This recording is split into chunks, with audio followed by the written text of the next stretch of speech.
Living in an artificial world, promising, innovative, and cost-effective new device. Dr. Jonathan Himmelfarb. He holds the Joseph W. Eschbach Endowed Chair in Kidney Research. He's a professor in medicine at the University of Washington, and he's the director of the Kidney Research Institute.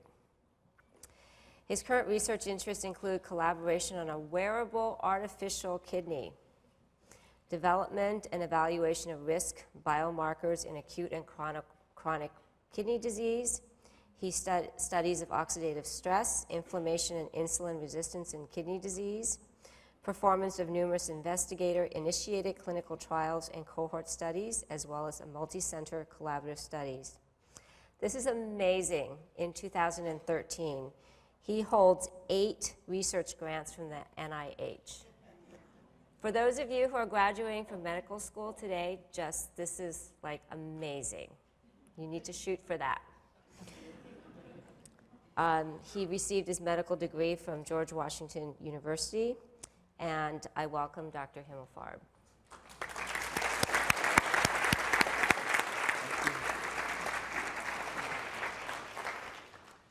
Can you hear me? Yeah. Thank you very much for that introduction, and it's really a pleasure to be here tonight. This is a wonderful program looking at innovation that's occurring in our community with hope to the future for many patients with many different kinds of diseases. So I'm going to talk about 2 projects that we're engaged in. One is, as mentioned, a wearable artificial kidney, which would have some similarities conceptually to the ventricular assist devices, would allow people 24/7 to get dialysis therapy in a different way than is available now. And also talk about a different kind of project, what we're calling a human kidney on a chip, which is not designed to be a therapy, but is designed to allow us to develop new therapies, and in particular new, safe, more effective drug therapies for people, in particular with kidney disease. We were privileged in this community back in the 1960s to have one of the true pioneers in kidney disease in Belding Scribner.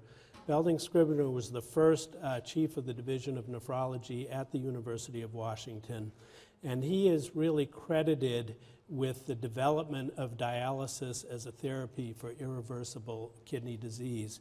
And this is his account of the fundamental discovery that he made. This was clearly the pre-HIPAA era in terms of patient confidentiality, so he could give names in writing. But he said, Mr. Saunders had not passed any urine in a week, a fact that made the original diagnosis suspect.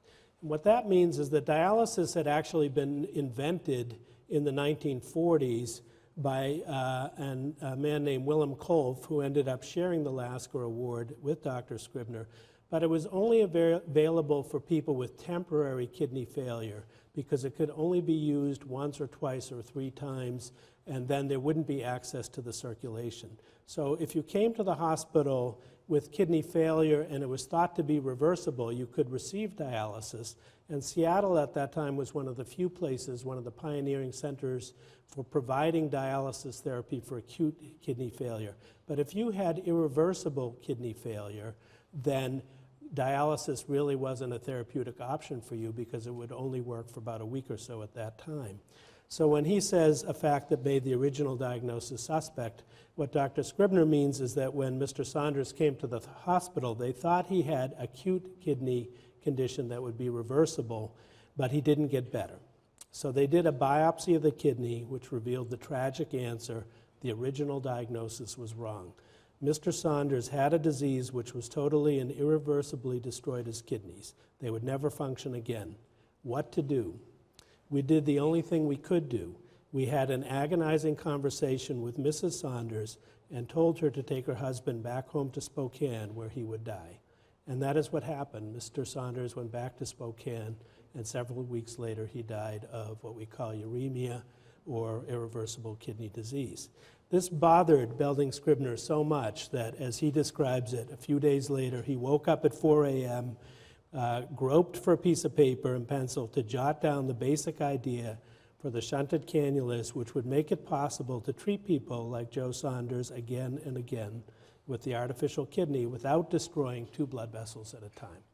So this was true pioneering innovation that took place here in Seattle It really was the birth of the development of treatment with dialysis for end-stage kidney disease.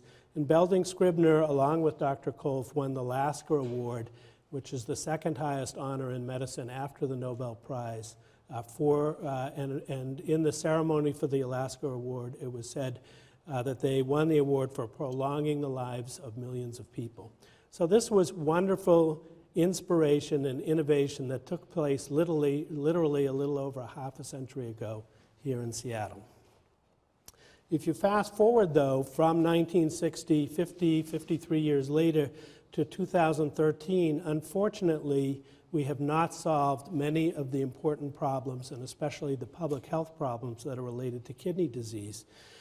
If we look at the incidence of kidney disease in our society, it keeps going up, up, up, and it's now estimated that more than 1 in 10 people in the United States, more than 20 million people, have what we call chronic kidney disease, diminished kidney function, and that number keeps going up. Kidney disease, if we look at these graphs, these are graphs of how many people are treated with dialysis. So even a decade after Dr. Scribner invented chronic dialysis, estimates in the United States were that maybe 7,000 or 10,000 people were being treated with dialysis. If we look now, it's close to 500,000 people that are receiving dialysis therapy, and these numbers keep going up, with some estimates that it will be several million people treated with dialysis if nothing changes within the next several decades in the United States. And unfortunately, even with dialysis, end-stage kidney disease is a disease that's associated with less than 50% of people surviving for at least 3 years.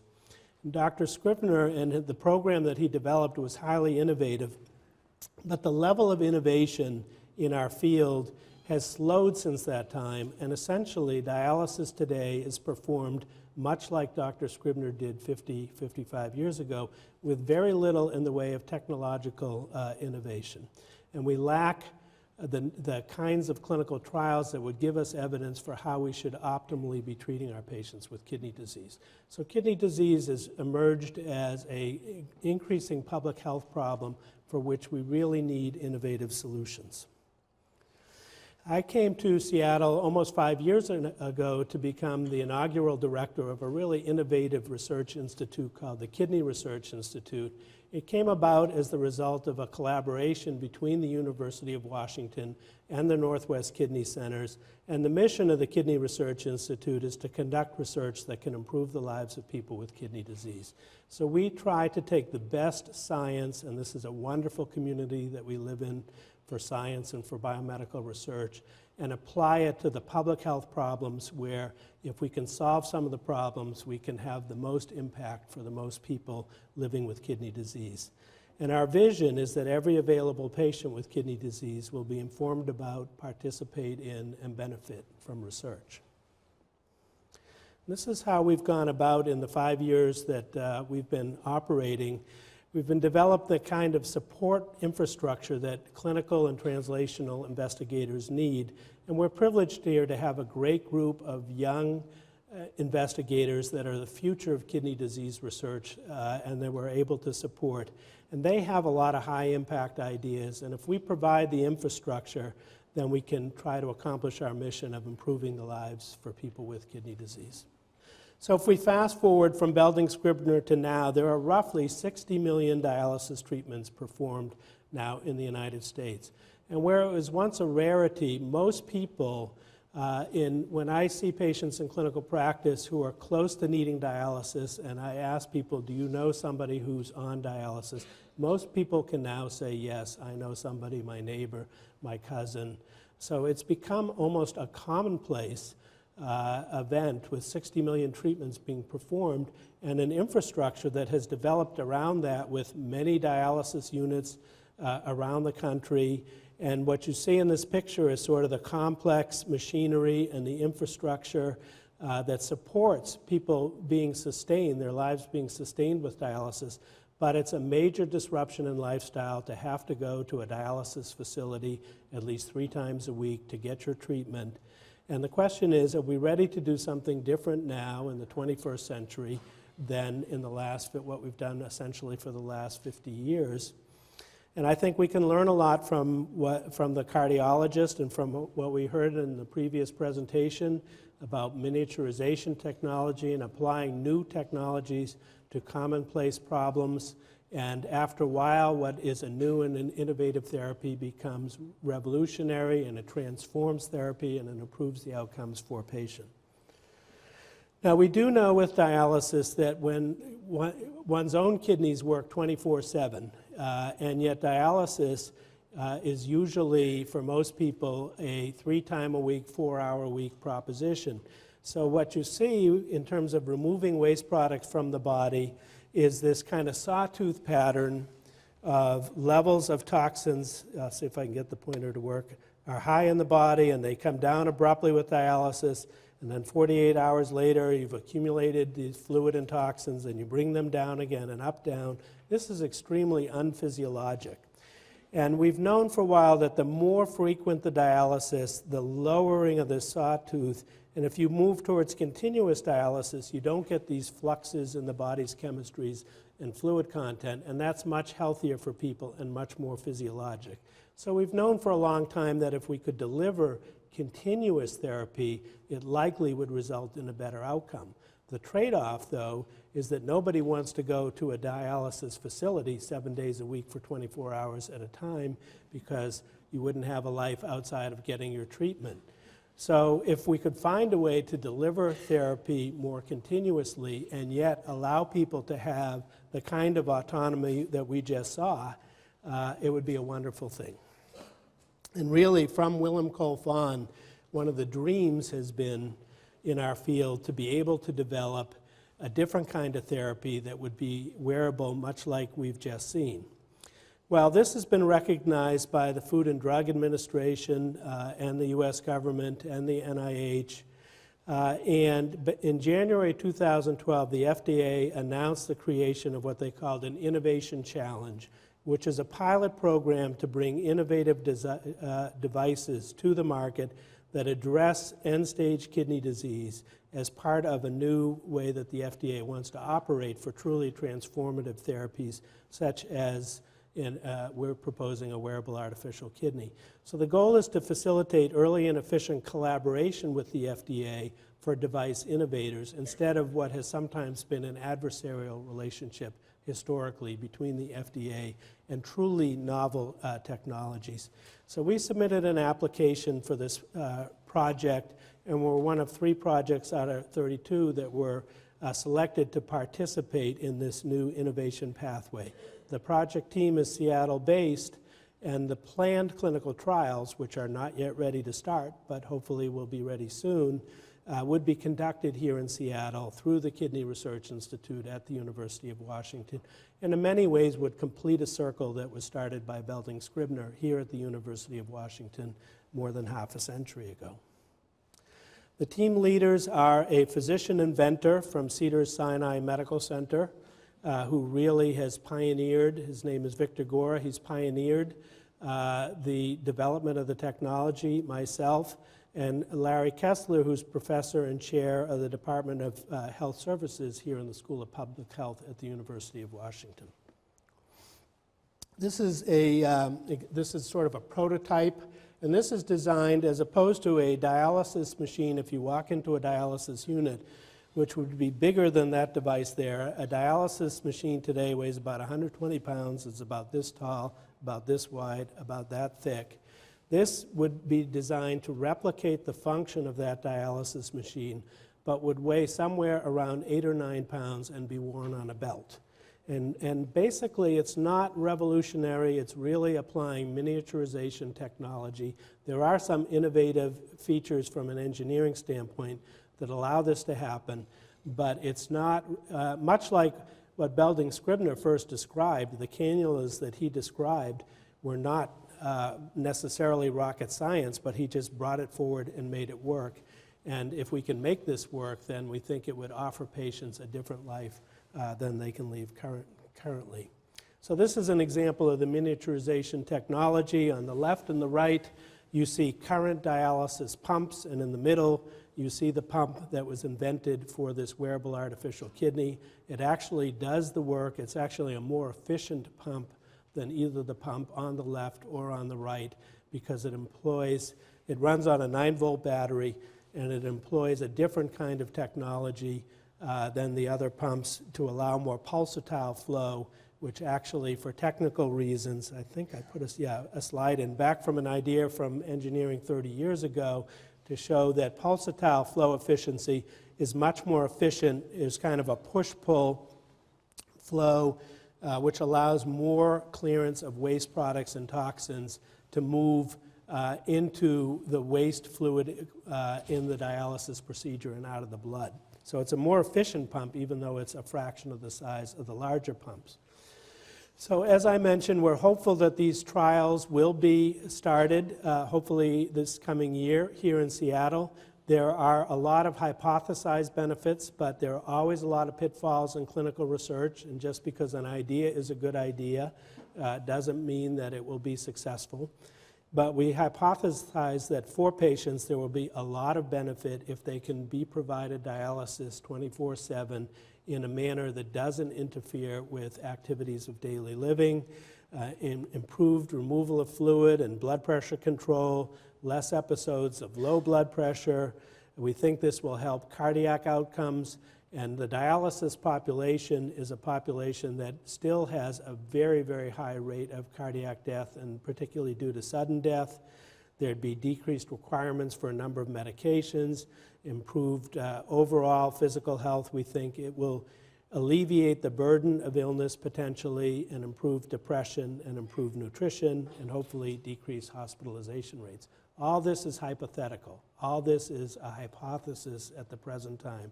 We have no way of knowing if this will happen or not, but we're hopeful that in the coming year we'll be able to begin testing these hypotheses. And at the same time, as important as with any new therapy, as important as it is to have something that's very effective, it's also critically important that it be safe. One thing about conventional dialysis, the 60 million treatments that we do across the United States in a given year, is that it is very safe. 50 years of experience have taught us how to make the dialysis procedure in a supervised environment safe. There are a lot of potential risks with getting dialysis 24/7, not having a physician present, not having a staff present, but having people receive dialysis while undergoing activities of daily living. We're cognizant of that, and these studies will focus on safety first and efficiency second. So the early studies will be largely done, if not exclusively done, in a monitored setting, probably in a hospital, just to make sure that these devices function the way that they're supposed to function. And this is what we hope. This is the dream. This is an actual testing of a similar prototype of this device in Vicenza, Italy, a number of years ago. On the left are two people. It's a mother and a daughter. Both have a genetic form of kidney disease called polycystic kidney disease. Both are on dialysis. The mother, as you can see, is on this is a conventional dialysis machine. She's connected to that. The daughter is wearing on a belt sort of an initial prototype of this device, receiving dialysis therapy and coming to visit her mother in the hospital. And this is, you can see the attitude, and it gives us hope for what might be in the future. Again, rigorous testing needs to be done, and we need to really test that this could be safe and effective. But we're hopeful that it could be a transformative technology for people who have end-stage kidney disease. I'm going to turn to another topic, and that's drug therapies. And in particular, we would love to have new therapies that prevented end-stage kidney disease. We really have limited medications that we know will slow the progression for people who have mild forms of kidney disease towards end-stage kidney disease. And this is a list of all the new medical entities, as the FDA calls them, that have been approved in a decade for the treatment of kidney disease. And without going into details, first of all, there are only 8 new medications that were approved in over a decade. None of these is what we would call a transformative medication. None of these is going to improve mortality, reduce hospitalizations, slow the progression of kidney disease. Most of these are what we would call Me Too medications. They're similar to other medications that are already on the market. So we've not had a lot of innovation in new drug therapies that could slow the progression of kidney disease or prevent kidney disease. And ultimately, if we can prevent kidney disease and prevent the need for dialysis, that's far better even than a wearable artificial kidney. Now we know not only do we not have a lot of good medications to slow the progression of kidney disease, but the kidney is uniquely vulnerable to be injured by medications that are used for other purposes. The kidneys get a tremendous amount of blood flow. Almost a quarter of all the output from the heart flows through these two little kidneys that weigh about a pound each. So they're the most vascular organs in the body. They play a primary role in the elimination of many drugs and their metabolites. They're very susceptible to injury because these drugs and their metabolites, the concentration is increased in the kidneys, and particularly, as I'll show you, in tubule cells. As I mentioned, now more than 20 million people in the United States have kidney disease. And for people with kidney disease, they are, even mild kidney disease, at greatly increased risk of having what are called adverse drug reactions, meaning you take a drug to have a beneficial effect, but instead you might also get a side effect which could be toxic. And the kidneys are very vulnerable.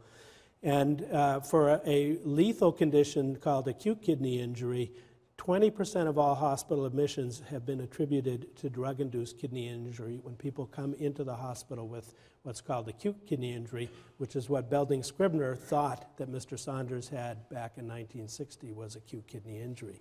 So the kidneys are very vulnerable to drug injury.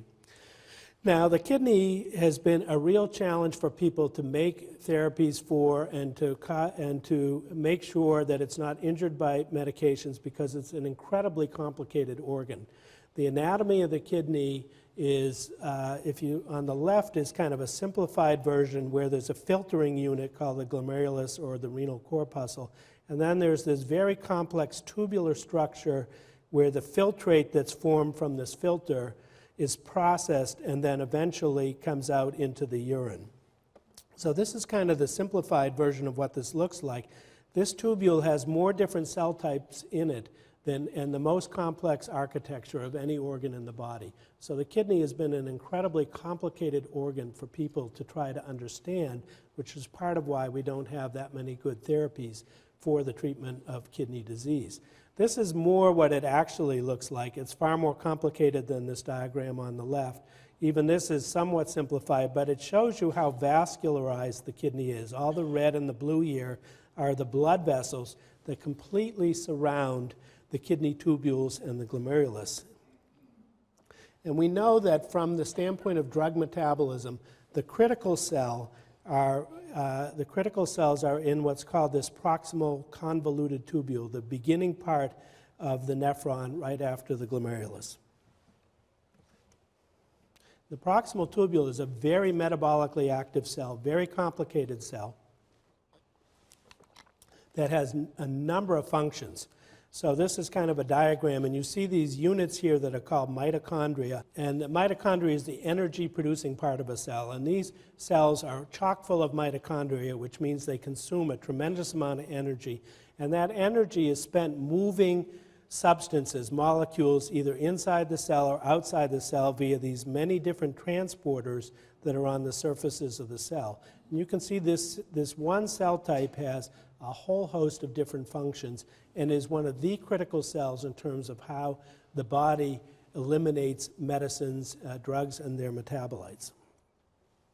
Now, we've known for a while, back since the 1920s and the 1930s, there was pioneering work that generated this equation here. It looks like a complicated equation, but it basically says the elimination of anything by the kidney in the body is related to the filtering rate, that filtering unit, plus the ability to reabsorb it back into the body or secrete it into these tubules. And this is actually a human kidney here, and you can see all these green tubules here with the white nuclei, and around them, I hope you can see, these blue structures are the blood vessels, and the red structures are a cell that controls the function of those blood vessels. And they sit right next to these tubules. And when the kidney wants to eliminate toxins, they are often secreted right from these blood vessels right into these tubules. That has been very hard for people to model or to understand, and that has increased the extent to which the kidney, to the extent to which medications are toxic to the kidney. So we set out to develop and went to the NIH with a proposal to develop human kidney tubular interstitium, this critical part of the kidney for drug metabolism, on a chip, so to speak. And a chip is just a small device that would allow us to emulate what a human kidney does in terms of drug metabolism outside the body. And the goal of this would be several-fold. One is that a lot of medications that are effective in animal models turn out not to be effective in humans. And if we could test medications out on human cells and find out ahead of time whether they're likely to be effective and whether they're likely to be safe, then it would make the development of medications a lot less costly. Probably more important is that in the way that we now find out if medications are effective, the gold standard are clinical trials, where we test medications in clinical studies with patients.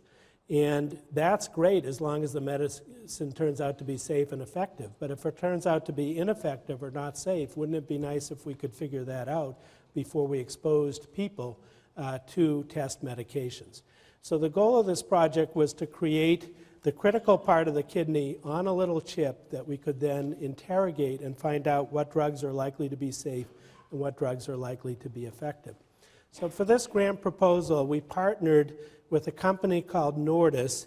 Nordis is a startup company that's supported by the University of Washington Center for Commercialization. It came out of the Department of Bioengineering at the University of Washington, and their headquarters are in the Center for Commercialization, which is on the UW campus. And this gives you a flavor for the size of the chip that we're attempting to build, really a construct of a human kidney. And this is what one of those chips look like. So if it's one thing to miniaturize a large dialysis unit into something you can wear on a belt, we're trying to take the entire kidney and miniaturize it into a component on this chip that's about 1/30th the size of a drop of water. So it's a technical challenge. And this, I'll show you some of our preliminary data. We've been at this for about 6 months now. And this is the first time these are human kidney cells that anyone has been able to grow on a chip like this with three-dimensional architecture, a human kidney tubule. And you see here the green lacy staining is measuring something that tells us that the junctions between these cells are very tight, and the red staining that you see tells us that these are what are called an epithelial cell, meaning that they have the phenotype of a cell that we would want it to have 4 weeks out on this little chip that we've developed. And the sources for these cells are from people who are having a kidney removed because there's a tumor in the kidney and the rest of the kidney is perfectly normal. So when the kidney is removed with consent from people, we take these cells and we sort them through these fancy machines, and we pull out the cells that we think are critically important, and then we first culture them, and then we put them onto these microchips. These are just some pictures. This is from a human kidney showing you the blue that you see here are what are called the nuclei in the renal tubule cells, and the green you see are the vessels that really line and surround these renal tubules, and these red are a critical cell that we call pericytes that control the function of those vessels near the tubules. So this project is also in its infancy. We're literally about 6 months into it, but the results seem to be very promising, and the hope would be that if we can truly emulate the function of a human kidney on a small chip, we can learn to improve drug dosing for people with kidney disease. It can become a tool for understanding what happens in uremia, which is when you really lose kidney function and need perhaps to be on dialysis or to get a kidney transplant, and various toxins build up in the body, and we can understand that process better. This could be a tool for developing better organ preservation fluids that bathe kidneys that are being used for kidney transplantation. It could certainly be a tool for drug development for new effective therapies for kidney disease. And if we want to really wear a futuristic hat, then perhaps what we're learning about kidney cells here could someday be used towards an implantable artificial kidney. So I'll end with a slide. It's tough to make predictions, especially about the future. We've embarked on what I think are some exciting research projects. We think they have a real potential to be transformative for the health of people with kidney disease, but like all research, we really don't know where it's going to go or how likely it is to be successful, but it's a journey that we've started through the Kidney Research Institute here at the University of Washington, and we'll hopefully make progress and be able to report on progress in the coming years. So thank you very much for your attention.